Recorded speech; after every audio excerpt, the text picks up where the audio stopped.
എന്തുറക്കമാണ്. ഭയങ്കര ക്ഷീണമാണോ പറഞ്ഞു? Last delivery ചെയ്തോടുള്ളൂ. വണ്ടിക്കകത്തോട്ട് വെച്ചിട്ട്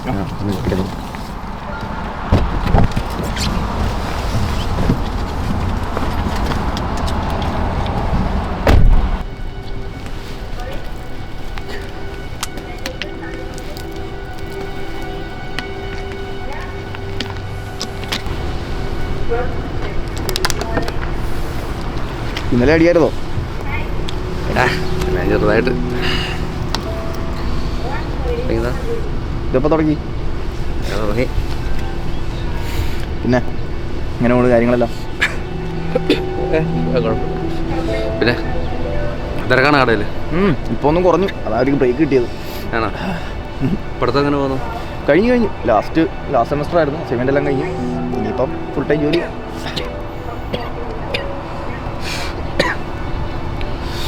ഞാൻ പോട്ടെ, കാണാം.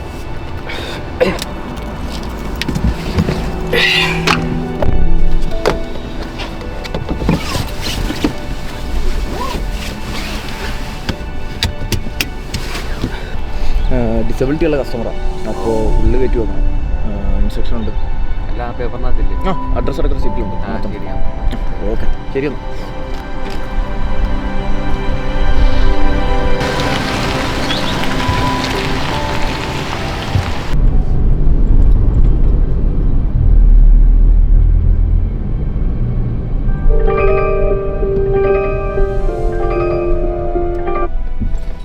ജോഷ പറടാ. നീ എവിടെയാ? ഞാൻ ജോലിയിലടാ, ജോലിക്ക് കയറി. ജോലിക്കാ? റെസ്റ്റ് എടുക്കടാ, ഒന്നാമത് മരുന്ന് എടുക്കണല്ലേ. ഇല്ലല്ലേ, അത് എടാ കാശ് വേണ്ടേ, വാടക കൊടുക്കണം, നാട്ടില് ലോണൊക്കെ ഉണ്ട്. ജോലി കയറി. തൽക്കാലം വേണമെങ്കിൽ ഞാൻ മറച്ചു തരാം. നീ ആവശ്യത്തിന് റെസ്റ്റ് എടുക്ക്. മരുന്നൊക്കെ കഴിക്കാൻ വല്ല കഴിക്കുന്നുണ്ടോ? മരുന്നൊക്കെ അടിച്ചിട്ട്? കഴിക്കുന്നുണ്ടാ. പിന്നെ തലവേദനയാണ്. പിന്നെ ഞാൻ പിന്നെ ഇടയ്ക്ക് ഇങ്ങനെ കഴിക്കുന്നുണ്ട്. തലവേദനയൊക്കെ ഉണ്ടാവടാ. ഇനിഷ്യൽ ഇതല്ലേ, ആദ്യത്തെ റൗണ്ട് അല്ലേ. നീ എന്തായാലും കഴിക്കും. സമയത്ത് അത് എന്തായാലും മറക്കാതെ കഴിക്കട്ടോ. നീ വർക്കിലാണോ? ആടാ, വർക്കില്ല. ഈ കോപ്പന്മാരുടെ മെയിൽ കാരണം എന്തെങ്കിലും തീരുമെന്ന് തോന്നാനുള്ള. വീണ്ടും എന്തൊക്കെയോ വരുന്നുണ്ട്. എടാ എങ്കിൽ ശരിയടാ, ഞാൻ പിന്നെ വല്ല വിളിക്കുന്നത്. ആയിക്കോട്ടെ. ഓക്കെ, എന്നാ ഞാൻ വിളിക്കാം.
ആൽവി എനിക്കടാ, ആൽവി എടാ എനിക്ക് വാ എനിക്ക്.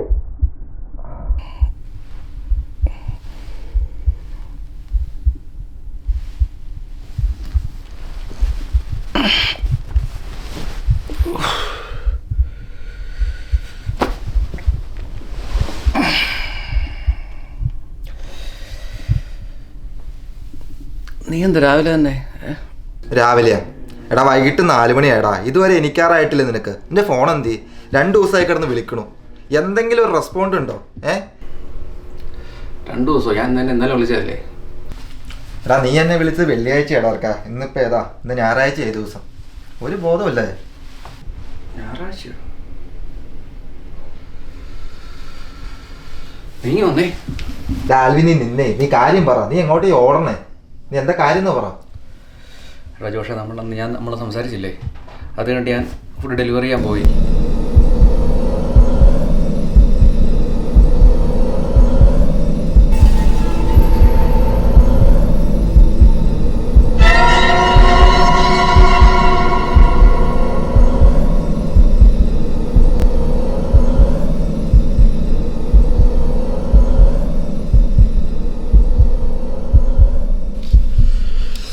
ഇത്രയൊക്കെ നടന്നിട്ട് നീ 911 വിളിക്കാൻ നിനക്ക് തോന്നിയില്ലേ? എടാ ഞാൻ വിളിച്ചാ, പക്ഷേ ഇത് ഒരു കൊലപാതകം. ഞാൻ എങ്ങനെ എൻ്റെ നിലയിലായെങ്കിലോ. ഞാൻ നിന്നെ കുറേ വട്ടം വിളിച്ചു, പണ്ടാറാണെങ്കിൽ നെറ്റ്വർക്കും ഇല്ല. ഞാൻ പിന്നെ അവസാനം തലവേദന എടുത്തിട്ടാണെങ്കിൽ ഒരു രക്ഷയും. ഞാൻ പിന്നെ കുറേ ടാബ്ലറ്റ് എടുത്ത് കഴിച്ചു. പിന്നെ നീ ഇന്ന് വിളിക്കുമ്പോഴാണ് എണീക്കുന്നത്. എടാ നീ പറയണേ എനിക്ക് അങ്ങനെ വിശ്വസിക്കാൻ പറ്റില്ല. കാരണം അങ്ങനെയാണ് ന്യൂസിലെല്ലാം കാണണ്ടല്ലേ, ഒന്നും വന്നിട്ടില്ല. നമുക്ക് വേണമെങ്കിൽ അവിടെ വരെ ഒന്ന് പോയി നോക്കാം. നിനക്ക് അഡ്രസ്സ് ഓർമ്മയുണ്ടോ? അഡ്രസ്സ് ഉണ്ടോ? ഞാൻ ആ പയ്യനെ വിളിച്ചു ചോദിക്കാം. അവനെ എനിക്ക് ഡെലിവറി തന്നത്. കുറേ മിസ് കോൾ ഒന്നും നടക്കുന്നുണ്ടല്ലോ. സമയം പോയി അറിഞ്ഞില്ല. അവൻ്റെ മെസ്സേജ് വന്നു. എന്താ ചേട്ടാ നിങ്ങൾ എന്ത് പരിപാടി കാണിച്ചത്? നിങ്ങൾ ഡെലിവറി ചെയ്യാന്ന് പറഞ്ഞിട്ട് എങ്ങോട്ടാ പോയത്? ആ കസ്റ്റമർ ഡെലിവറി കിട്ടിയിട്ടില്ലെന്നും പറഞ്ഞിട്ട് 1-2 മണിക്കൂറായിട്ട് വിളിച്ച് വൻതെറിയായിരുന്നു. എന്റെ ജോലി പോകേണ്ട കേസാണ്. നിങ്ങൾ എവിടെ പോയത്? അറ്റ്ലീസ്റ്റ് ഒന്ന് വിളിച്ചു പറഞ്ഞോട് എന്താ പറ്റിയെന്ന്. വിളിച്ച ഫോൺ എടുക്കാനുള്ള വിളിച്ചിട്ട് കിട്ടണമില്ല. എന്താ പറ്റി? എന്താ കാണിച്ചേക്കണം? എടാ ഇതൊക്കെ ഉള്ളതാണോ? നീ ശരിക്കും ആലോചിക്കുക, വല്ല സ്വപ്നം കണ്ടതാണോന്ന്. എടാ ഞാനൊന്ന് സത്യമായിട്ടും പോയതാ. എടാ നീ എൻ്റെ ഫോൺ നോക്ക്. ഞാൻ നിന്നെ അന്ന് വിളിച്ചതല്ലേ 4:30 ആയപ്പോൾ. ഞാൻ നിന്നെ 4:30 കണ്ടാന്ന് തോന്നുന്നതേ. നോക്ക് 4:30. അഡ്രസ്സ് നോക്ക് നീ. എടാ ഞാൻ സത്യമായിട്ടും പോയതാ അവിടെ. എടാ സത്യം പറഞ്ഞ് എനിക്ക് അന്ന് ആ മരുന്ന് കഴിച്ച് പിന്നെ എനിക്ക് തലയ്ക്ക് ഒരു ബോധമില്ലേ. ഭയങ്കര തലവേദന വരും പോവാ. നീ അഡ്രസ്സ് നോക്ക്. എനിക്ക് കണ്ടാൻ പറഞ്ഞ ഒരു കാര്യമില്ല. നീ എടുത്ത് നോക്കത്.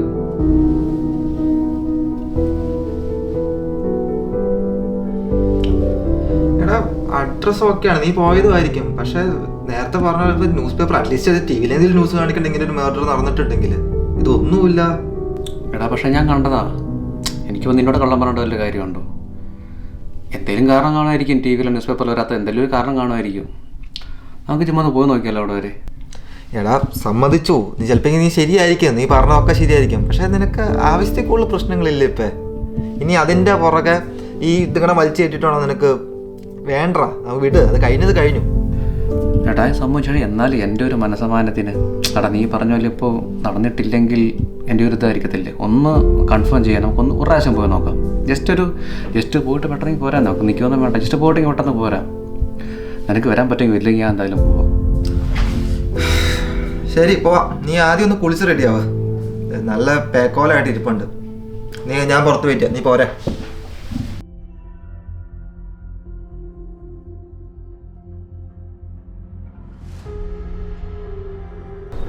എടാ ഇതാണോ വീട്? കണ്ടിട്ട് ഒരുമാതിരി എന്തോ ഒരു ആൾ താമസമൊന്നും ഇല്ലാത്തല്ലോ എന്നാണ്. ബാ എന്തായാലും നമുക്ക് ഇറങ്ങി നോക്കാം.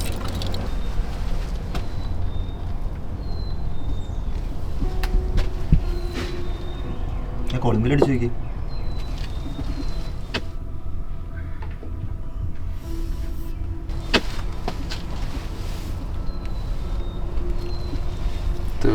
വർക്കിംഗ് അല്ലെന്ന് തോന്നുന്നു കേട്ടോ. ഇത് തന്നെയായിരുന്നു വീട്, ഉറപ്പാണോ? ഇത് തന്നെയാടാ വീട് തന്നെയായിരുന്നു. ഒരാളാണക്കോ മനുഷ്യൻ്റെ ഒരു ഒച്ചയൊന്നും കേൾക്കുന്നില്ലല്ലോ. ഹലോ. അല്ല ആരാ മനസ്സിലായില്ലല്ലോ. എവിടുന്ന്? ചേട്ടാ ഞങ്ങൾ ഈ വീട്ടിൽ താമസിക്കുന്ന ആളെ കാണാൻ വന്നാ. ഇതൊരു 6-7 മാസമായിട്ട് പൂട്ടിക്കിടക്കുന്ന വീടാ. ഇവിടെ അങ്ങനെ ആരും ഇല്ല. ഇല്ല ചേട്ടാ, ഞാൻ ഇന്നലെ വന്നാ ഇവിടെ വന്ന് ഡെലിവറി കൊടുത്താന്നേ. ചേട്ടാ ഞാൻ വന്നാടാ. സോറി ചേട്ടാ, ഞങ്ങൾക്ക് അഡ്രസ്സ് മാറിപ്പോയെന്ന് പറഞ്ഞു. നീ വന്നു. ചേട്ടാ ഇല്ല ചേട്ടാ, ഞാൻ കണ്ടതാണ്. വാ. ആൽവി എന്തുവാടാ അത്? ചേട്ടാ എനിക്കറിയില്ല, എനിക്കറിഞ്ഞൂടെ എന്താ നടക്കുന്നത്. ഞാനിതെല്ലാം കണ്ടതാണ്, എല്ലാം ഞാൻ എക്സ്പീരിയൻസ് ചെയ്തതാണ്. എക്സ്പീരിയൻസ് മാങ്ങാത്തൊലി. നീ പുള്ളി പറഞ്ഞപ്പോൾ കേട്ടല്ലേ 1.5 വർഷമായിട്ട് വീട് അടഞ്ഞെടുക്കുവാണ്. ഇതൊക്കെ നിന്റെ വെറുതെ ഞാൻ ആലോചിച്ച് കൂട്ടുന്നതാണ് തോന്നുന്നു എനിക്ക്. എടാ ജോഷ അല്ല, എടാ ഞാൻ ആലോചിച്ച് കൂട്ടതല്ല, എടാ ഞാൻ കണ്ടതാടാ. ഞാൻ എന്താ നിന്നോട് കള്ളം നീ പറഞ്ഞു? നിന്ന് നിർത്തിക്കുക. എനിക്കൊരു കാര്യം ചോദിക്കാണ്ട്, നീ അന്ന് അടിച്ചിട്ടുണ്ടായിരുന്നു? 2 ചെറുതായിട്ട്. എടാ അതാ മറ്റേ വിഷയം കാരണം എനിക്ക്. എടാ അടിച്ചതിൻ്റെ അല്ല. എടാ നീ ആ ഗുളിക കഴിക്കുമ്പോൾ അടിക്കരുന്ന് പ്രത്യേകം പറഞ്ഞല്ലേ നീ? ഞാൻ എങ്ങനെ നിന്നെ വിശ്വസിക്കണേ ഇതിൻ്റെ അകത്ത്? ആൽവിനെ, നീ ഇപ്പം ഇത് വിട്. ഇതിൻ്റെ പുറകിന് വള്ളി പിടിച്ച് പോകേണ്ട ആവശ്യം നിനക്കില്ല. കഴിഞ്ഞത് കഴിഞ്ഞു. എന്തെങ്കിലും ആവട്ടെ, ചിലപ്പോൾ തോന്നലായിരിക്കാം, അല്ലായിരിക്കാം, എന്തെങ്കിലും ആയിക്കോട്ടെ, വിട്. തൽക്കാലം നീ ഇപ്പം നിൻ്റെ വീട്ടിൽ പോയിട്ട് നീ സമാധാനമായിട്ട് ഇരിക്കാൻ നോക്ക്. നിനക്കിപ്പോൾ അതാ വേണ്ടത്. കുറച്ച് നേരം റെസ്റ്റ് എടുക്കുക, പ്രോപ്പറായിട്ട് ഗുളിക കഴിക്കുക.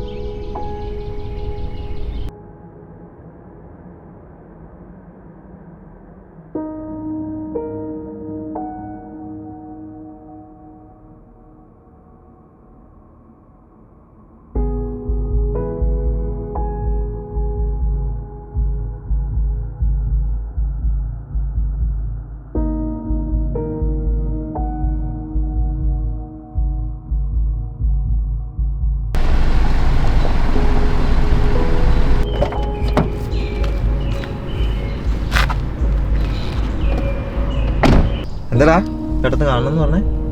വേറെ എന്തെങ്കിലും കണ്ടാ നീ? ചെറിയൊരു കാര്യമുണ്ട്. നമ്മളന്ന് ആ വീട്ടിൽ പോയിട്ട് വന്നില്ലായിരുന്നു. അതുകൊണ്ട് എനിക്കൊരു സുഖമില്ലായിരുന്നു. എനിക്ക് മൊത്തത്തിൽ എന്തോ ഒരു വല്ലാഴികയായിരുന്നു. അപ്പോൾ ഒന്നുകൂടെ ഒന്ന് കൺവിൻസ് ആക്കാൻ വേണ്ടിയിട്ട് ഞാൻ അന്ന് രാത്രി വീണ്ടും ഞാൻ ഒന്നുകൂടെ ആ വീട്ടിൽ പോയി. അന്ന് രാത്രി ആ വീട്ടിൽ ചെന്ന് മനസ്സിലാക്കിയ കാര്യങ്ങൾ ശരിക്കും തന്നെ ഞെട്ടിച്ച് കളഞ്ഞു. ഞാൻ ആ വീട്ടിൽ ചെന്നപ്പോൾ എനിക്ക് അവിടെ നിന്ന് കുറേ ഫയലുകൾ കിട്ടി, കുറേ ടാബ്ലറ്റ് കിട്ടി. എനിക്കെന്തോ ഒരു സംശയം തോന്നിയിട്ട് ഞാനിതെടുത്തെല്ലാം വീട്ടിൽ കൊണ്ടുവന്നു. ഞാൻ ഈ ഫയലുകളൊക്കെ പരിശോധിച്ചപ്പോൾ ഇതിനകത്തെല്ലാം നോട്ട്സ് ഇട്ടിരിക്കുന്നത് എൻ്റെ ഡോക്ടർ തന്നെയാണ്. പിന്നെ ഈ മെഡിസിനൊക്കെ ആണെങ്കിലും ഞാൻ കഴിക്കുന്ന അതേ മെഡിസിൻ, പക്ഷേ ഇതിൻ്റെ കവറുകളൊക്കെ വേറെ വേറെ ആണെന്നേ ഉള്ളൂ. എനിക്കെന്തോ ഒരു സംശയം തോന്നിയിട്ട് ഞാൻ ഈ ടാബ്ലറ്റുകളൊക്കെ എൻ്റെ ഒരു ഫ്രണ്ട് വഴി ഒരു ലബോറട്ടറി കൊടുത്തിട്ട് ഒരു ടെസ്റ്റ് നടത്തിച്ചു. അവരോട് പറഞ്ഞത് ഈ ടാബ്ലറ്റ്, ഈ മെഡിസിൻ ഇവിടെ നിരോധിച്ചതാണ്. ഇതിൻ്റെ പേര് ഗാമ ഹൈഡ്രോക്സി ബ്യൂറേറ്റോ അങ്ങനെ എന്താണ് ഇതിൻ്റെ പേര്. ഇത് ഭയങ്കര സൈഡ് എഫക്റ്റാണ്. കാരണം ഇത് കഴിച്ചു കഴിഞ്ഞാൽ ക്രമേണ കഴിക്കുന്ന ആൾ ഇതിന് അഡിക്റ്റായി പോവും, ക്രമേണ മരണം വരെ സംഭവിക്കാം. പക്ഷേ ഇത് ഭയങ്കര കോസ്റ്റ്ലിയാണ്. അതുകൊണ്ട് തന്നെ പല ഡ്രഗ് മാഫിയകൾ ഇതൊരു ഇല്ലീഗലായിട്ട് ഉണ്ടാക്കുകയും ഇല്ലീഗലായിട്ട് വിൽക്കുകയും ചെയ്യുന്നുണ്ട്. എന്നെ ചികിത്സിക്കുന്ന ഡോക്ടറും ഇതിൻ്റെ ഭാഗമാണോ എന്നെനിക്കൊരു സംശയമുണ്ട്. ഞാനെന്തായാലും ഈ കാര്യങ്ങളൊക്കെ പോലീസ് പറയാൻ പോവാണ്. എടാ നീ പറയണതൊക്കെ ശരിയാണോ? നീ പറഞ്ഞതൊക്കെ ശരിയാണെങ്കിൽ ഇവരൊന്നും നമ്മൾ കൂട്ടുന്ന ആൾക്കാരല്ല. നീ കണ്ടത് കണ്ടു, നീയും ഞാനും മാത്രമേ ഇപ്പോൾ ഇത് അറിഞ്ഞിട്ടുള്ളൂ. നമുക്കിത് ഇതേപോലെ തന്നെ മറന്നു കളഞ്ഞാൽ പോരെ? നമ്മളിതിൻ്റെ പുറകെ പോകണോ? അല്ല ജോഷേ, അതങ്ങനെ വെറുതെ വിടാൻ പറ്റത്തില്ലടാ. ഇപ്പോൾ ഞാൻ ഓൾറെഡി വിക്ടിം, എൻ്റെ ജീവൻ വരെ പോകണ്ടായിരുന്നു. അങ്ങനെ എത്ര പേരുമാരെ ചതിപ്പെട്ടിട്ടുണ്ടായിരിക്കാം. ഞാൻ എന്തായാലും എന്നെക്കൊണ്ട് പറ്റുന്ന പോലെ ഇമാരെ ഞാൻ നിയമത്തിൻ്റെ മുന്നേ കൊണ്ടുവരിക തന്നെ ചെയ്യും. നീ കൂട്ടം എന്നാലും ശരിയില്ലെങ്കിൽ ശരി, ഞാൻ എന്നെക്കൊണ്ട് പറ്റുന്ന ഞാൻ ചെയ്യും. എടാ നീ എന്താ പറയണേ?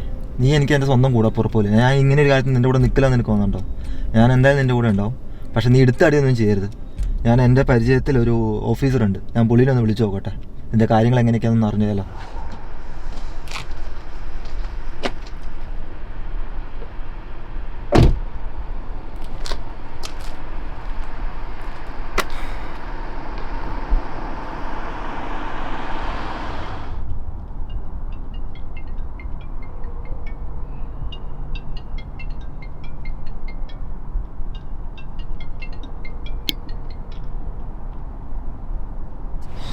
ആയിരം ഫോൺ കൊടുക്കത്തില്ല, അത്യാവശ്യം.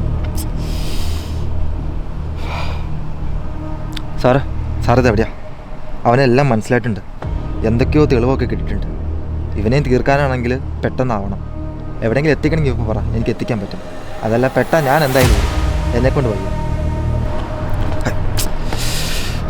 ഇയാൾ പേടിപ്പിക്കലോ. ഒന്നാമത് തന്നെ മനുഷ്യനെ നല്ല ജീവനില്ല. ജോഷേ, എന്തെല്ലാം പറയാനുണ്ടോ എനിക്ക് എന്നോട്? എനിക്കെന്ത് പറയാം? അതാ വാടാ. പുള്ളി അവിടെ വെയിറ്റിംഗ് ആണ്. ഒന്നും പറയല്ല. എന്ത് പറയാ, നീ വാ, എന്ത് പോകണം. അപ്പം ഇതൊക്കെ എന്തുവാ?